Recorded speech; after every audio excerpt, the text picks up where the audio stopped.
So my second layoff happened 5 years after my first one. So the company that I had gotten hired on right after the first one, so that I started on January 2nd.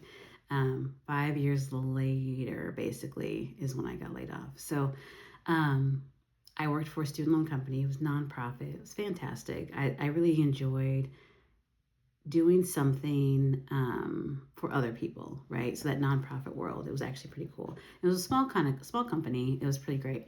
I don't know, maybe 2 years probably into working there, we were purchased by a larger company, and that larger company did a whole layoff.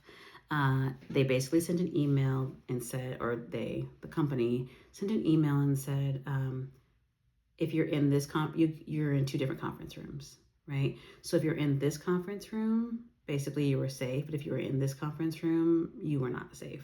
I ended up being in the room that was safe, and it was kind of I don't know, it felt ew, right? Because you were just like, oh wow, like this is horrible. um, and I think like they, first of all, they had a big, huge company meeting, right? So we went over to another building, had a big, huge meeting. And honestly, I thought, oh my gosh, this is happening again, right? Because it was a big, huge meeting, and they were like, no, we're merging, right? And I think that's when I learned, like, if the company loses its name, it's not actually merging with another company, right? So there's mergers and there's acquisitions, and an acquisition means you lose your name. That's what I have found, right? I was like, how are we merging if we're no longer? Anyway, so we had that big, huge meeting, and there's a lot of discussion, like, ooh, what's going to happen? And I think it took a little bit, right, for them to figure out like who's getting let go and who's not getting let go. So that's when then, we had those two rooms full of people. Um, so everything was fine, right? So it's like, okay, well, we made it through the layoff. So that's fantastic. And then probably 2 years after that is when it actually happened. And again, I remember this day like it was this week, I'll say, like it was yesterday. It happened to be Monday Night Football, Seahawks, because I lived in Seattle. So Seahawks playing the Green Bay Packers. Snow, they said it was going to snow, right, in Seattle. So kind of be prepared, right? And I remembered I had to take the bus home about 15 or so miles, right? So traffic was backed up because of the game. It was really, really crazy. I had to get on the bus. I got on the bus, and I ended up, when we got to my exit is when it was started to really come down and snow. And it was like, oh my gosh, it was horrible, right? Because it was snowing, I think, a little bit in Seattle, but then on the freeway, it really wasn't snowing that much. Got off my exit, it was completely coming down. The bus was struggling. I had to go down a hill to get down into where I lived. So the bus was sliding to the side. So the bus was kind of sliding. It was really unstable. It slid into sliding into a kind of a ditch area, I guess, in a way. And then we can kind of see, and it was a long accordion bus, right? So now at this point, I can see the front of the bus, but from the back of the bus through the window, if that makes sense. So we're basically at a bit of an angle, right? So that was really scary, and the cars kept sliding into the bus, right? And that was also scary because you're like, oh my gosh, like what do I, but I was glad I was on the bus, right? But cars kept sliding into the bus. The bus was on the side of the road. They basically said, hey, if you want to take another bus, you could have to get out, walk back up from where we came from, and then another bus was going to pick you up and then take you. And I don't know where it was going to take us because I had to go down the hill to get to my house. So I was like, I don't know how it was going to basically circumvent this whole thing in order to get us to where we needed to go. Luckily, at the time, had a cell phone, texted my husband that I was stuck on the bus, and luckily he was already home, so he ended up coming to get me. Unfortunately, he couldn't drive all the way to get me because cars were spinning out all the way going up the hill. So he ended up like parking the car, walking to come get me. It was a whole ordeal, right? People were, using the bathroom in the snow, bushes, whatever, because we'd been on the bus for mm, hours actually. So anyway, got home. He's like, "You were not going to work," and I was like, "Nope," because that was really traumatic. So I didn't go to work. That happened on Monday night, right? So I didn't go to work on Tuesday, Wednesday, Thursday. Friday morning, I finally come into work. I'm just like, woof. it was rough because the snow had finally melted. Finally coming to work, I get an email. I had an email in my box saying, to have a meeting with my boss. And my coworkers, two of my coworkers came to my desk and they were like, "Oh my God, like we got an email, but you weren't on the email." And they were like, "Congratulations for joining the team, but you weren't on the email." And I was like, "Okay." And so they were nervous and anxious, which made me kind of nervous and anxious a little bit, right? It's like, oof, okay. So I go to my boss's office and she, asked me how things are going, what's going on, how the snow, all the things. And I was like, yeah, it was really bad. And then the president, because we had there was three companies kind of in one company. So the president actually came into her office, which is hard to explain, but president came in and I was like, what's happening? And he was kind of nervous and she was kind of nervous and they both told me, right? She told me like, basically your job is being, eliminated and so is mine. We were supposed to lay you off on Tuesday, but since you didn't come to work, it's Friday. And I had planned on taking a vacation the following Friday to go visit my family. So they were like, so your last day is actually next Thursday. And I was so distraught, right? Like I started to cry because I was in there and I was like, oh my gosh, like what's happening? I can't, I was doing projects and I was like, what about the projects? And she was like, wrap up what you can basically. But the projects in a way didn't matter, right? Like, and I was so just invested, right? Because I started out as a customer service rep in that company, and then I moved on to an operations analyst, and I just felt like I was making a difference. I was doing documentation, I was doing disaster recovery projects, I was doing other things, and because my job had kind of evolved, right? And oh my gosh, like so I cried, and I was like, it's okay, but I just am shocked. And so, got out of there and told my coworkers, and I was like, I basically my last day is next Thursday, and they were upset, and I was upset, and um, I think I just went home early. I think it was. I think I took some of my things home, but I went home early because I was just in shock. And I remember just feeling like that was that felt personal. My first one did not feel as personal because it was the whole company, but that one felt really personal. And because I really was really loyal and I really put my all into that company and all into what I was doing.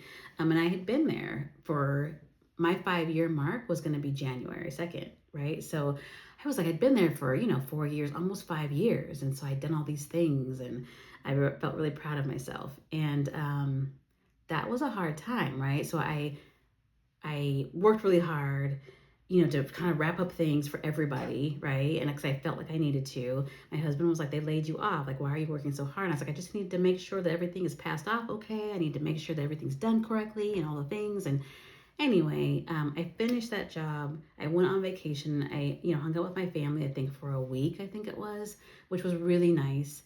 And then it was, the package was great. They gave me a fantastic package. Basically, I was on the payroll until this happened December, I think 6th. I was on the payroll until the end of January, which was great, January 31st. And in the meantime, they also gave me like not output services, but where you can work with an agency in order to work on your resume and all the things, right? And so it was like, okay. So that was really nice. So I did that. Basically, I knew that was going to happen, right? So that was going to be January. So essentially, like I got a good package where I had those services. I was on payroll to the 31st of January. I actually got severance pay in February. And so I felt like, okay, but during the holidays, it was a rough time again, right? I was unemployed, so it was like, but was I unemployed? Not really, because I was still on the payroll, right? So it's like, how was work? It was fine, right? So I kind of did that a lot, I think, during the holidays because I wasn't technically unemployed because I was still working with a company, so I didn't have to explain as much. But I think January hit and I got really emotional, and I was like, why is this happening? Why did this happen again? What am I supposed to do? Like, oh my gosh, like I was kind of devastated. I applied for some jobs but didn't get really anything. And then I worked with the company, a couple of different agencies. I worked with the agency to figure out my resume, redid that. And then I worked with another agency, actually. They were really helpful as well. And in that agency, I think I worked with them in February, I think it was. Um, and ended up actually getting hired at a job that I applied for in January on my own. So I ended up actually getting an interview uh, through that agency, which was really, really helpful. And I'll be honest, I had a moment, a breakdown. I had an interview, and that interview, I was tired of selling myself, right? I was tired of going through the exhausting process of selling myself to somebody and selling my skills to somebody. And I remember leaving that interview, and it wasn't the job that I got, but it was another interview where I was like, I don't know what else I can do. Like, I cried on the way home on the bus, right? Because I was like, I just don't, I'm tired of it. I'm tired of selling myself. I'm tired of being in this position. I'm exhausted, and I just didn't want to do it anymore. And luckily, I had that interview, I think, a couple days prior, and then the initial interview, and then I had the second interview. I went on site and had that interview with them, and I didn't think I got it. Actually, I didn't feel comfortable. I didn't feel confident in it. I thought, I don't know, I don't know. And then I thought, I don't know if I want to work for this company. I don't know. And the location, I was a little bit like, I don't know about that either. I ended up getting the job, and I ended up I was so kind of desperate that they offered an amount, and I was like, okay, no negotiations. I took the low amount. I think it was lower than what I was getting, and I was just, but not no, but lower than what I was worth, right? And so I took that job, and they offered it. They said great, and I ended up starting March 19th at that company. And was it the job that I wanted? Not really. Was it a job that I just needed to have? Absolutely. So sometimes it's like that, right? You get the job that you just need to have in the moment. I stayed at that company for 10 years. Not necessarily because I loved it, but it's just because I ended up moving up and moving in the around in the department and learning a lot about it, and kind of just really enjoyed meeting all the people that I worked with, and did actually enjoy eventually doing projects that I wanted to work on, which really, really helped me to kind of figure out what I really wanted to be doing. And I actually ended up leaving the company because I felt like I wasn't growing, and I didn't know where else I could possibly go because I'd done so many different things. So, say that all to say, like, sometimes again it was a business decision, right? Like, they decided that my position wasn't needed. They decided that my boss's position wasn't needed, right? Because it was kind of probably redundant. So they decided to let me go, and it wasn't a decision based on my personality. It wasn't based on my work ethic. It wasn't based on anything from a personal level, right? It was really just we're cutting costs, and so they did. And I think that, but still, that was a hard one. That was a really hard one to take because I thought, I'm doing all these things. Like, why would they, why would they cut my job? I thought everything was kind of safe and going on the route that it should have been going, right? So, um, I stayed at this new company for 10 years, and then I decided, right, which was the first time in my career that I had decided to leave a company, that I was making that decision. And it was kind of a hard decision, but I realized it wasn't aligning well with what I was already doing. Like, I had gotten a certificate in technical writing, and I thought, okay, that's what I want to go into. So that's what I wanted to do. So it just was, you just never know, right? Like, you never know how long something's going to last. You don't know about business decisions. You don't know about all those things unless you're in a leadership position. But I think the bottom line is it's often not personal when it's a layoff, right? It's a business decision, and there's nothing that you can really do about it. No matter how hard you work, there's not a mind that you can change, right? And that's not really what you're supposed to do. Maybe you are supposed to move on to something else. So again, right, if you are in this job search right now, hang in there. It has to get better, right? And even if you honestly have to take a job that's maybe a little bit lower to pay the bills, maybe that is what has to happen, right? Like, that's that I got a job because I was tired of being in the interview process. I was tired of being in this space of feeling like, oh my gosh, I'm not good enough, right? So maybe you apply for a job that you know that you are completely qualified for, and you take that job, right? To get you, one, out and socializing, and two, just to kind of get you back in the mindset, because sometimes you may lose that knowledge, right, that you gained, right? Because all you're doing right now is you're doing research for jobs, you're researching companies, you're working on your interviewing skills, which are good things to work on, but you kind of aren't getting the chance to kind of do the other things, right? So you're not getting the chance to think about other things that you want to be thinking about. So definitely, if you have to, take the job, right? And maybe you do something on the side, but you take the job to kind of get yourself back in that work mode, right? But it does eventually get better. I know it's hard to see now, but it does get better. It does. So, good luck.